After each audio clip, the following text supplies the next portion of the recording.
నమస్తే, welcome to Andhraprabha. నేను శిశిర. పుష్ప 2 కోసం ప్రేక్షకులు ఈగర్గా ఎదురుచూస్తున్నారు. 2022లో విడుదలైన పుష్ప పార్ట్ 1 విజయం సాధించడంతో ఇప్పుడు పుష్ప ది రూల్ అనే రెండవ భాగాన్ని అభిమానుల అంచనాలను అందుకునే విధంగా రూపొందించారు సుకుమార్. ఇప్పుడు ఎక్కడ చూసినా పుష్ప 2 గురించే మాట్లాడుకుంటున్నారు. సుకుమార్ దర్శకత్వంలో అల్లు అర్జున్ నటించిన పుష్ప సినిమా భారీ విజయాన్ని అందుకుంది.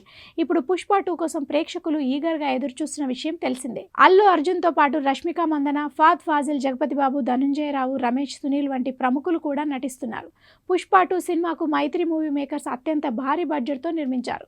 ఈ సినిమా మొదటి భాగానికి దేవిశ్రీ ప్రసాద్ సంగీతం అందించగా, పుష్ప ది రూల్ చిత్రానికి కూడా ఆయనే సంగీతం అందిస్తున్నారు. ఇదిలా ఉంటే ప్రస్తుతం పుష్ప 2 సినిమా విడుదలకు సిద్ధమై ప్రమోషన్ కార్యక్రమాలు జరుపుకుంటోంది.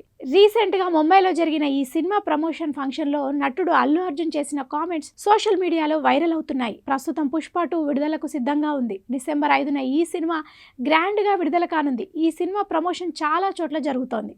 కాగా రీసెంట్గా ముంబైలో జరిగిన ప్రమోషన్ ఈవెంట్ తర్వాత అల్లు అర్జున్ మీడియాను కలిశారు. మ్యూజిక్ కంపోజర్ దేవిశ్రీ ప్రసాద్ గురించి మాట్లాడారు. అల్లు అర్జున్ మాట్లాడుతూ, నేను ఒక్కసారి దేవిశ్రీ ప్రసాద్ని హిందీ చిత్రాలకు నువ్వు సంగీతం ఎందుకు అందించడం లేదు అని అడిగాను. దానికి దేవి, నువ్వు హిందీ చిత్రాల్లో ఎందుకు నటించకూడదు? నువ్వు హిందీ సినిమాలో నటిస్తే నేను నీతో కలిసి హిందీ సినిమాకు మ్యూజిక్ కంపోజ్ చేస్తానని చెప్పాడు. కానీ నేను హిందీ సినిమాలో నటించను అని అన్నాను. ఇప్పుడు బాలీవుడ్లో అడుగుపెట్టడం చాలా కష్టమని అల్లు అర్జున్ ఓపెన్గా చెప్పారు. ఇప్పుడు ఈ కామెంట్స్ సోషల్ మీడియాలో వైరల్గా మారాయి. అల్లు అర్జున్ పుష్ప 2తో మరోసారి రికార్డ్ బ్రేక్ చేయడం ఖాయం అంటున్నారు ఫ్యాన్స్. మరి ఈ సినిమా ఎలాంటి రికార్డ్స్ క్రియేట్ చేస్తుందో చూడాలి మరి.